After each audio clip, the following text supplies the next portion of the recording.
Hello again, here we are, tier number 5 of the Gaudi cake, the last one, hooray, we're about finished, our last. So tell you what I'm going to do with this tier. Let me remind you,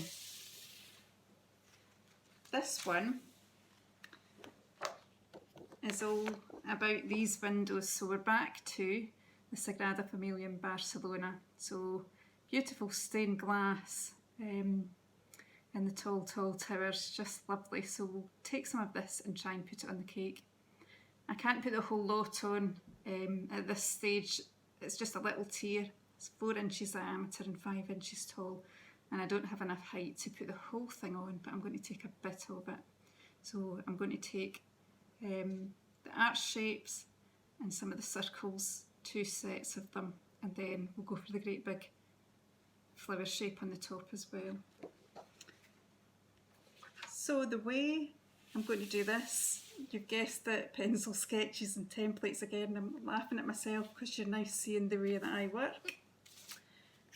I have, to begin with, cut myself a piece of paper which is exactly the right shape, exactly the right height and exactly the right length to fit right around this cake tier.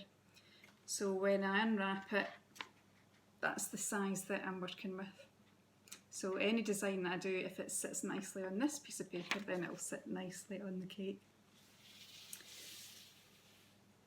So I have got another little pencil sketch here with my arches on, and this is exactly the right height to sit on the side of the cake. Get it into view here. Perfectly from bottom to top.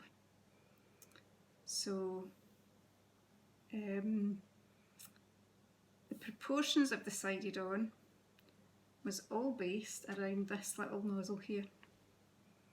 This is the little nozzle that I used to cut out the stained glass shapes on tier number 3, and the circles for these stained glass windows, I want them to be the same size, so everything's been designed around this.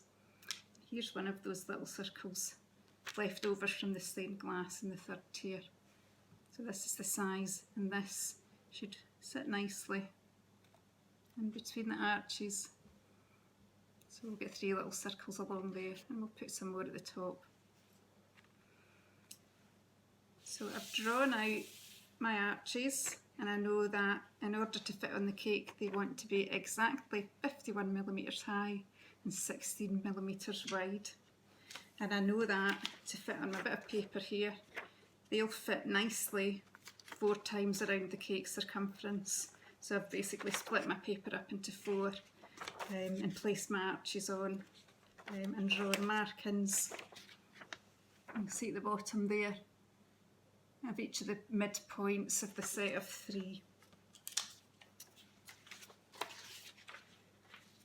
So this is going to be all about neatness and getting things lined up perfectly so that the spacing is as good as I can get it on the cake tier. It'll not be perfect, but we can try. And one of the things I like to do is to use spacers to make sure I'm spacing everything out next to each other in the right way, so there's an even amount of space between. So in between the arches I've got a space of 3mm, and this happens to be, chosen accidentally on purpose, the exact thickness of this. This is just an extra support on my big cupcake tower. It happens to be 3mm thick, and it's plastic so I can wash it and it's, you know, it stays nice and clean.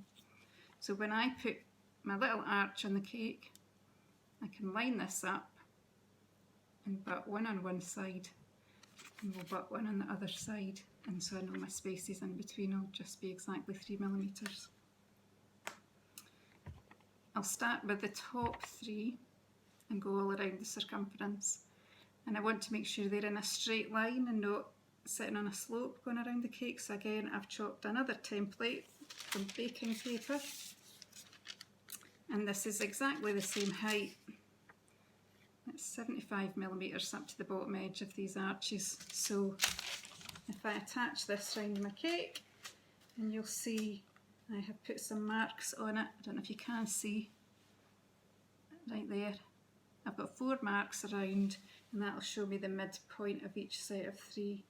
So when I go to stick everything on, as long as I'm lining up with this bit of paper, and as long as I am putting my spacer in between, everything should line up really nicely.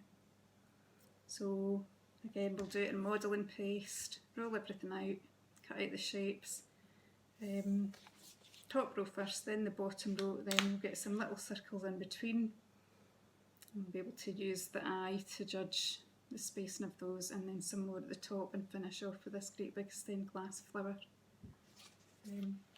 You'll see as well, if you're beady-eyed, that actually I have pinched this tier from another project I had been working on, and that's fine if it's a display cake. See my bit at the top there, I had a sugar flower in.